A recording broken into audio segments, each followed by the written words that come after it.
저는 대구 하남초등학교에서 근무하고 있는 리드 교사 김지연입니다. 오늘은 첨단교실 ICT 활용 교수학습 개발 연수 유닛 2-1 수업 설계에 대한 첫 번째 시간입니다. 오늘의 학습 목표는 다음과 같습니다. 구글 폼 슬라이드를 이해하고 제작할 수 있다. 구글 클래스룸을 활용하여 온라인 수업을 구축할 수 있다. 실제 수업에 다양한 구글 도구를 적용할 수 있다. 오늘 연수를 위해서는 컴퓨터 기자재와 인터넷 환경, 구글 아이디가 필요합니다. 구글 아이디가 없는 분들은 구글 회원 가입 후 연수를 시청해 주시기 바랍니다. 오늘 수업을 위해서 크롬을 실행한 후 구글에 로그인 하겠습니다. 구글에 가입한 이메일과 비밀번호를 입력합니다. 로그인 후 오른쪽 상단의 점 9개를 클릭하면 다양한 구글의 도구들을 확인할 수 있습니다. 다양한 도구 중에서 오늘은 구글 폼, 구글 슬라이드, 구글 클래스룸에 대하여 알아보겠습니다. 먼저 구글 폼에 대하여 알아보겠습니다. 구글 폼은 웹 기반으로 구글이 제공하는 설문 관리 소프트웨어입니다. 구글 폼에서 사용자는 다른 사용자들과 실시간으로 협업하면서 온라인으로 설문지를 만들고 편집할 수 있습니다. 수집된 정보는 자동으로 스프레드시트에 입력됩니다. 그럼 구글 폼을 실행해 보겠습니다. 구글 홈 화면에서 오른쪽 상단의 점 9개를 클릭합니다. 스크롤 바를 내려 구글 폼을 찾아 클릭합니다. 기존에 만들어져 있는 다양한 양식들이 있습니다. 만들어진 양식을 불러와서 편집을 해도 되지만 기본적인 작성 설명을 위해서 왼쪽에 더하기 모양을 클릭하여 빈 설문지를 불러오겠습니다. 설문지를 불러오면 설문지의 제목을 쓰는 곳이 있습니다. 첫 번째 빨간색으로 표시된 부분은 여러분들이 보기 편리하게 적는 설문지의 제목이고, 두 번째 빨간색으로 표시된 부분은 설문지를 받은 사람들이 보는 설문지의 제목입니다. 제목 아래에는 설문지를 설명하는 내용을 적을 수 있는 곳이 있습니다. 예를 들면 현장 체험 학습 희망 장소를 고르는 설문지입니다. 설문을 읽고 성실하게 답해 주시기 바랍니다. 같은 내용을 적을 수 있습니다. 그러면 이제 설문지 구성의 세부 내용을 알아보겠습니다. 이 부분은 설문 개별 항목의 제목을 적는 곳입니다. 이미지 모양을 클릭하면 설문과 관련된 이미지를 삽입할 수 있습니다. 사각형 2개 모양을 클릭하면 해당 설문 항목을 복사할 수 있습니다. 휴지통 모양을 클릭하면 해당 설문 항목을 삭제할 수 있습니다. Necessary의 원 모양을 클릭하면 이 설문 항목을 필수 기재 항목으로 지정할 수 있습니다. 이 부분을 클릭하면 다양한 설문 항목의 형식을 지정할 수 있습니다. 그럼 자세히 알아보겠습니다. Short Answer는 간단한 단답형의 주관식 내용을 물을 때 사용합니다. Long Sentence는 긴 문장을 서술하는 주관식 내용을 물을 때 사용합니다. Multiple Choice Questions는 객관식 형태로 보기 중에서 해당하는 항목을 한 가지 선택하도록 할 때 사용합니다. 체크박스도 객관식 형태로 보기 중에서 해당하는 항목을 선택하는 것인데, 다른 점은 다중 선택이 가능하다는 것입니다.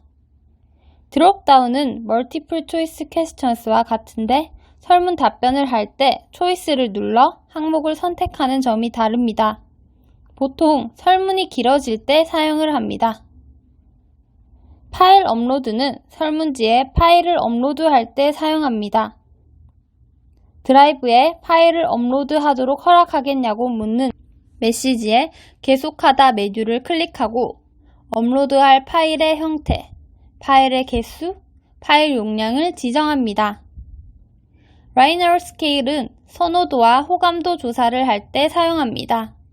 가장 좋음, 가장 나쁨과 같이 양극단 라벨을 제시하고 단계별 정도에 따라 답할 수 있도록 합니다.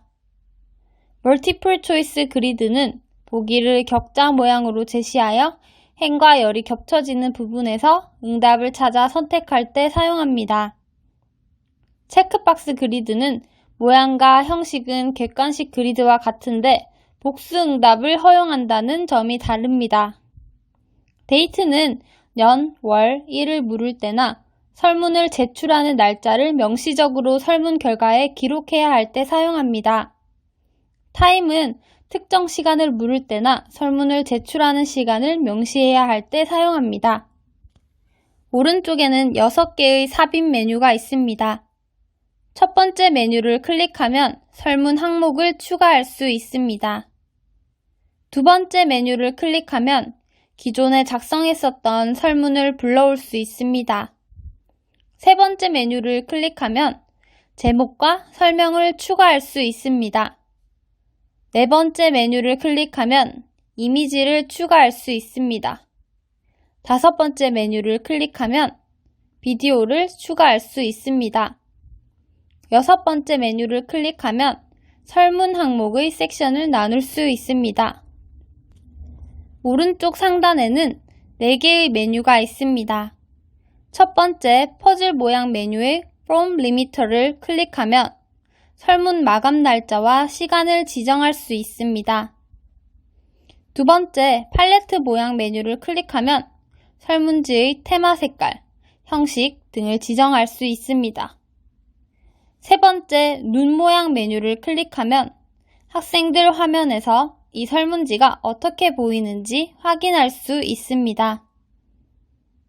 네 번째 톱니바퀴 모양 메뉴를 클릭하면 설문지 설정 창으로 연결됩니다. Normal 탭에서는 이메일 수집 여부, 응답 횟수 1회 제한 여부, 제출 후 수정 가능 여부, 요약 차트와 텍스트 응답 확인 여부를 설정할 수 있습니다. 프레젠트 탭에서는 진행률 표시줄 표시 여부, 질문 순서 무작위로 섞기, 다른 응답을 제출할 링크 표시 여부를 설정할 수 있습니다. 그리고 설문 완료 후 뜨는 확인 메시지를 작성할 수 있습니다. 퀴즈 탭에서는 설문을 퀴즈 형태로 설정할 수 있습니다. 퀴즈로 만들고 질문에 점수 값을 할당하면 자동으로 채점을 해줍니다. 퀴즈 옵션으로 성적 공개 여부를 설정할 수 있고 응답자가 틀린 문제, 정답, 점수를 볼 수 있도록 설정할 수 있습니다. 오른쪽 상단의 점 3개를 클릭하면 복사본 만들기, 휴지통으로 이동, 인쇄 등의 다양한 버튼이 나옵니다. 그 중에서 공독 작업자 추가 버튼을 클릭하면 설문지를 함께 편집할 사람을 지정할 수 있습니다. 편집자 추가에 사용자 이메일을 입력하여 추가할 수 있습니다. 편집자 추가 화면의 오른쪽 톱니바퀴 모양을 클릭하면 다른 사용자와의 공유 세부 사항을 설정할 수 있습니다. 또 아래쪽 링크 보기의 변경을 클릭하여 링크가 있는 모든 사용자에게 공개로 변경하면 링크를 복사하여 보내주어서도 편집자로 추가할 수 있습니다. 설문지를 다 작성하고 오른쪽 상단의 샌드 메뉴를 클릭하면 3가지의 형태로 설문지를 보낼 수 있습니다. 먼저 이메일 주소를 입력하고 이메일에 설문지를 첨부하여 보내는 방법이 있습니다. 두 번째는 링크를 복사하여 설문지를 보낼 수 있습니다. 링크가 너무 길 경우에는 URL 단축 버튼을 눌러 짧게 줄일 수 있습니다. 세 번째는 삽입된 HTML을 복사하여 설문지를 보낼 수 있습니다. 너비, 높이도 조정 가능합니다. 구글 폼은 수업에 활용할 수도 있고 학급 운영이나 업무를 할 때도 유용하게 사용할 수 있습니다. 첫 번째 예시는 구글 폼을 활용하여 영어 듣기 평가를 하는 것입니다. 영어 듣기 평가를 구글 드라이브에 업로드하고 그 링크를 복사하여 설문에 붙여 넣으면 학생들이 파일을 다운로드 받아 들을 수 있습니다. 설문을 퀴즈 형식으로 바꾸면 평가지로도 활용할 수 있습니다. 두 번째 예시는 구글 폼을 활용하여 반티셔츠 선호도 투표를 하거나 반티셔츠 신청 투표를 하는 것입니다. 디자인 투표도 가능하고 이름과 사이즈를 설문지를 통해 받으면 결과가 보기 쉽게 정리됩니다. 세 번째 예시는 구글 폼을 활용하여 학생 상담 시간을 정하는 것입니다. 종이로 적어서 내거나 한 명 한 명 따로 물어봐야 알 수 있는 것을 설문지를 통해 신청받고 학생별로 원하는 시간을 파악할 수 있습니다. 지금까지 구글 폼에 대하여 알아보았습니다. 다음은 구글 슬라이드에 대해 알아보겠습니다. 구글 슬라이드는 구글이 제공하는 프레젠테이션 소프트웨어입니다. 모든 웹 브라우저 또는 웹 지원 모바일 기기에서 사용할 수 있습니다. 프레젠테이션을 실시간으로 공유하고 논의하며 공동으로 편집할 수 있습니다. 그럼 구글 슬라이드를 실행해 보겠습니다. 구글 홈 화면에서 오른쪽 상단의 점 9개를 클릭하고 슬라이드를 실행합니다. 구글 슬라이드에도 이미 만들어져 있는 다양한 템플릿이 있습니다. 우리는 왼쪽의 더하기 모양을 클릭하여 빈 슬라이드를 불러오겠습니다. 화면을 살펴보면 왼쪽 상단에 슬라이드 제목을 쓰는 곳이 있습니다. 슬라이드 파일을 구분할 수 있게 해당하는 제목을 쓰는 것이 좋습니다. 그 아래에는 파일, 수정, 보기, 삽입, 서식, 슬라이드, 정렬, 도구, 부가 기능 등 다양한 메뉴들이 있습니다. 파일 메뉴에는 공유, 새 문서 만들기, 문서 열기, 다운로드, 오프라인 사용 설정, 페이지 설정 등 다양한 메뉴가 있습니다. 공유하기는 슬라이드에 다른 사람을 초대하거나 링크를 보내주어 슬라이드를 볼 수 있게 해주거나 함께 편집이 가능하도록 하게 해주는 메뉴입니다. 오른쪽 상단에서도 노란색 공유하기 버튼을 찾을 수 있습니다. 구글 슬라이드의 공유도 구글 폼처럼 이메일을 추가하거나 URL 복사 붙여넣기를 통해 공유할 수 있습니다. 아래쪽 변경 메뉴를 통해 보기, 댓글 달기, 공동 편집으로 설정을 바꿀 수 있습니다. 새 문서에서는 다양한 형태의 문서를 생성할 수 있습니다. 열기에서는 기존에 만들었던 다양한 파일을 불러올 수 있고 슬라이드 가져오기에서는 기존에 만들었던 슬라이드 파일을 불러올 수 있습니다. 사본 만들기에서는 전체 슬라이드 또는 선택된 슬라이드의 복사본을 생성할 수 있습니다. 이메일에서는 파일을 이메일로 보낼 수 있고 다운로드에서는 다양한 형식의 파일로 다운로드를 받을 수 있습니다. 또 오프라인 사용 설정을 통해 오프라인으로 작업을 가능하게 할 수도 있습니다. 웹의 게시를 통해 슬라이드를 웹상에 게시할 수도 있습니다. 페이지 설정에서는 슬라이드 크기를 선택하여 설정할 수 있고 하단의 사용자 정의에서 원하는 사이즈를 임의로 넣을 수도 있습니다. 수정 메뉴에는 실행 취소, 재실행, 잘라내기, 복사하기, 붙여넣기, 서식 없이 붙여넣기, 삭제하기, 모두 선택하기, 찾기 및 바꾸기 등의 메뉴들이 있습니다. 보기 메뉴에는 프레젠테이션 보기, 모션, 테마 만들기 도구, 바둑판 보기, 확대 축소, 눈급자 표시, 가이드, 맞추기, 발표 전 노트 표시, 전체 화면 등의 메뉴가 있습니다. 삽입 메뉴에서는 이미지, 텍스트 상자, 오디오, 동영상, 도형, 표, 특수문자, 애니메이션, 링크, 댓글, 슬라이드 번호 등을 삽입할 수 있고 삽입의 댓글 메뉴를 사용하여 원하는 위치에 댓글을 입력할 수 있습니다. 마우스 오른쪽 버튼을 눌러서도 댓글을 달 수 있습니다. 서식 메뉴에서는 텍스트의 정렬 및 들여쓰기, 줄간격, 굵기, 크기, 색상 등의 설정을 변경 및 지정할 수 있고 다양한 텍스트 박스나 도형의 선 굵기, 선 종류 등을 변경 및 지정할 수 있습니다. 슬라이드 메뉴에서는 슬라이드 생성, 복사, 삭제, 건너뛰기, 이동 등을 실행할 수 있고 슬라이드의 테마 변경 및 레이아웃을 지정할 수 있습니다. 정렬 메뉴에서는 가운데 정렬, 왼쪽 정렬, 회전, 그룹화 등 개체들의 정렬과 관련된 메뉴들이 있습니다. 도구 메뉴에는 맞춤법 검사, 사전, 녹음 등의 메뉴가 있습니다. 메뉴 중에 탐색이라는 것이 있는데 오른쪽 하단에도 탐색 메뉴를 찾을 수 있습니다.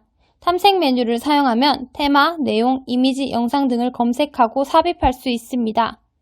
부가 기능 메뉴에서는 부가 기능 설치하기 메뉴를 통해 다양한 부가 기능을 설치할 수 있고 설치한 부가 기능은 부가 기능 메뉴에서 찾을 수 있습니다. 그 아래에는 빠른 실행 메뉴가 있고 개체를 클릭하면 그 종류에 따라 다른 빠른 실행 메뉴들이 나타납니다. 구글 슬라이드 화면 구성을 보면 왼쪽에는 생성한 슬라이드들이 보이고 가운데에는 작업하는 슬라이드가 보입니다. 오른쪽 상단에는 댓글 기록 열기, 회의의 표시, 프레젠테이션 보기, 공유 메뉴가 있습니다. 구글 슬라이드는 다양한 수업 주제에 유용하게 사용할 수 있습니다. 첫 번째 예시는 무인도에서 살아남기 위해 필요한 것이라는 한 가지 주제에 대하여 각 팀이 생각하는 것들을 하나의 파일에서 작성하고 각 팀의 생각을 공유하도록 하는 것입니다. 두 번째 예시는 빈센트 반 고흐의 미술 작품을 감상하고 선생님이 공유해준 슬라이드 템플릿에 감상 내용을 남기면 교사가 실시간으로 감상 내용에 대하여 피드백을 해주는 것입니다. 지금까지 구글 슬라이드에 대해 알아보았습니다. 마지막으로 구글 클래스룸에 대하여 알아보겠습니다. 구글 클래스룸은 구글 교육용 도구 중 가장 핵심적인 특징 중 하나로 학습 관리를 할 수 있는 시스템입니다. 선생님은 학급을 생성하고 과제를 할당하고 평가할 수 있으며 피드백을 해줄 수 있습니다. 학생은 혼자 또는 그룹으로 활동을 할 수 있고 피드백을 서로 주고받을 수 있습니다. 그럼 구글 클래스룸을 실행해 보겠습니다. 구글 홈 화면에서 오른쪽 상단의 점 9개를 클릭하고 구글 클래스룸을 실행합니다. 처음 입장하면 학생, 교사 역할을 선택하는 창이 뜨는데 꼭 교사로 선택을 하고 클래스룸으로 입장합니다. 오른쪽 상단의 더하기 모양을 클릭하고 학급 만들기를 클릭합니다. 그러면 이런 창이 뜨는데 학급 이름은 필수로 입력해야 합니다. 부제목은 필수는 아니지만 학생들에게도 표시되므로 필요에 따라 입력하면 됩니다. 수업 제목과 강의실 이름은 관리 목적이고 학생들에게는 표시되지 않으므로 필요에 따라 입력합니다. 필요한 정보를 다 기재했으면 만들기를 클릭합니다.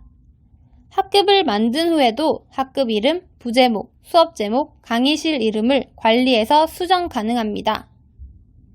학급을 생성하고 들어가면 상단에 스트림, 수업, 사용자, 성적 이렇게 4개의 탭이 있습니다. 스트림 탭은 학생들에게 공지사항을 알리거나 소통할 수 있는 공간입니다. 오른쪽 상단의 톱니바퀴 모양의 설정창에 들어가서 스트림에 학생들이 글을 올릴 수 있게 할 수도 있고 댓글만 올릴 수 있게 하거나 아예 학생들은 보기만 하도록 설정할 수 있습니다.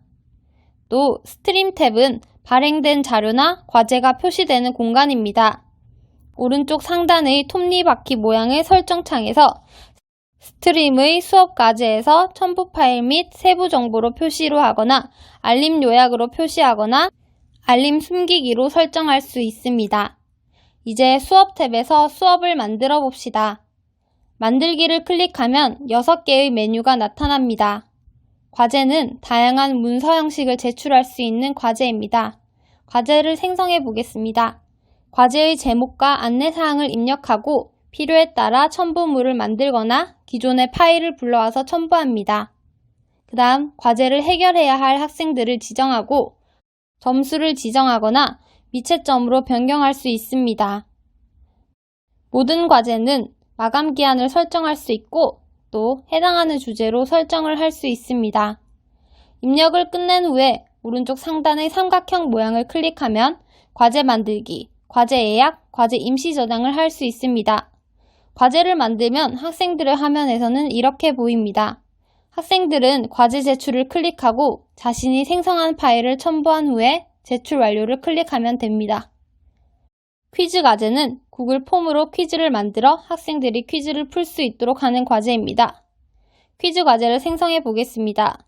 퀴즈 과제도 앞의 과제처럼 나머지 과정은 다 똑같고 구글 폼을 퀴즈 형식으로 작성하여 첨부한다는 점이 다릅니다.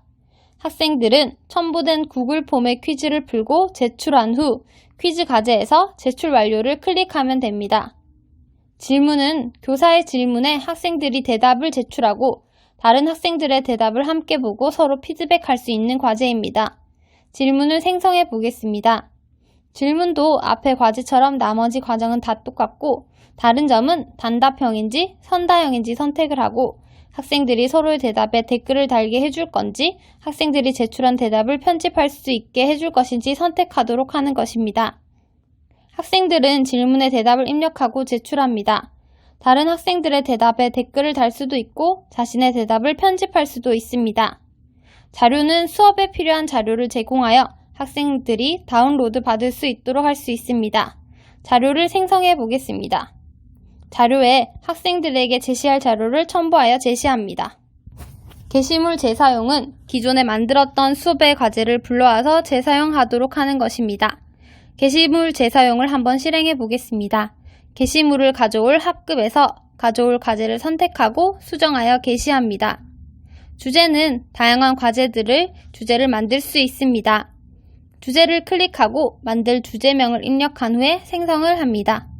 주제를 만들면 학생들이 주제에 따라 구분하여 과제를 볼 수 있습니다. 그러면 학급에 참여할 사용자들을 초대해 보겠습니다. 학급을 공동 운영할 교사나 학습할 학생을 초대하는 방법은 두 가지가 있습니다. 첫 번째는 스트림 탭 화면에 클래스 코드를 복사해서 공유해 줍니다.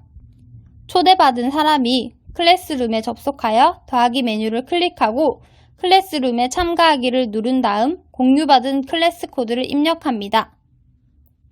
두 번째는 사용자 탭에서 초대하는 방법이 있습니다. 교사 또는 학생 해당하는 섹션의 사람 모양을 클릭하고 초대할 사람의 이메일 주소를 입력합니다. 초대받은 사람이 클래스룸에 접속하여 학급 참여를 클릭하면 클래스룸에 입장할 수 있습니다. 초대한 교사나 학생들에게 이메일을 보낼 수도 있고 초대한 교사나 학생들을 삭제할 수도 있습니다. 성적 탭에서는 교사가 학생들의 과제에 점수를 부여하고 과제를 관리할 수 있습니다. 학생들이 과제를 제출하면 점 3개 메뉴가 활성화되고 점 3개 메뉴를 클릭하여 과제를 돌려줄 수도 있고 제출한 과제를 볼 수도 있습니다. 과제 점수를 해당하는 칸에 입력하고 제출한 과제에 댓글을 달거나 과제를 다시 돌려줄 수도 있습니다. 만들었던 학급을 숨기려면 클래스룸 메인 화면에서 해당하는 학급의 점 3개를 눌러 보관 처리를 하면 학생들에게 보이지 않습니다.